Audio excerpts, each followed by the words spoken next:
আপনারা জানেন আবরারের উন্নত চিকিৎসার জন্য চায়নাতে পাঠাতে হলে, সেখানে চিকিৎসা করাতে হলে শুধু হসপিটালের খরচ বাবদ 18 লক্ষ টাকা প্রয়োজন।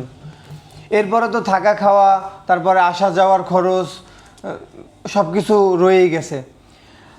এই পোস্ট দেখে আপনারা এখন পর্যন্ত 8,50,000 টাকা পাঠাইছেন। আবরারের বাবা সামান্য একজন চায়ের দোকানদার, সে কত টাকাই বা ইনকাম করে? আবরারের বাবা নুন আনতে পান্তা ফুরায়, এক কথায়। এই বাচ্চাটা অসুস্থ হওয়ার পর থেকে সে খরচ করছে।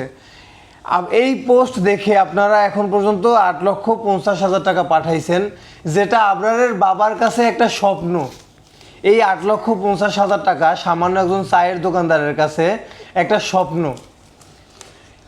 এখানে 8,50,000 টাকা কিন্তু বাংলাদেশের একজন ব্যক্তি পাঠান নাই। এই 8,50,000 টাকার মধ্যে কারো 5 টাকা, কারো 10 টাকা, কারো 1 টাকাও পাঠাইছেন।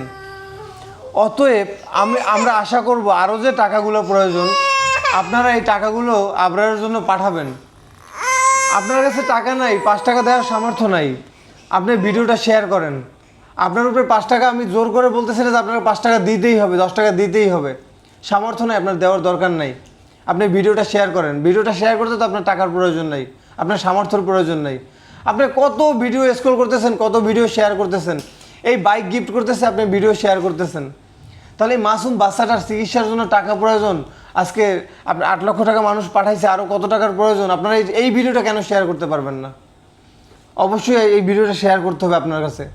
আপনার কাছে আমার রিকোয়েস্ট, আপনার কাছে আমার দাবি, ভিডিওটা শেয়ার করতে হবে। কেন করবেন না? আপনারা মেনশন দিতেছে, এই যে কত বন্ধু বান্ধব আমাকে মেনশন দিতেছে বাইক গিফট করার ভিডিও। কেন? এই যে বাচ্চাটার চিকিৎসাটা আমরা করাইতেছি, আমরা দেশবাসী সবাই আগাই আসতেছি, তাহলে এই বাচ্চাটার ভিডিওটা আপনি মেনশন দিলে আপনার প্রবলেমটা কোথায়? অবশ্যই বাচ্চাটার ভিডিওটা শেয়ার দিবেন, আবরারের পাশে দাঁড়াবেন, যে যতটুকু পারেন সামর্থ্য অনুযায়ী আবরারকে দান করবেন ইনশাল্লাহ।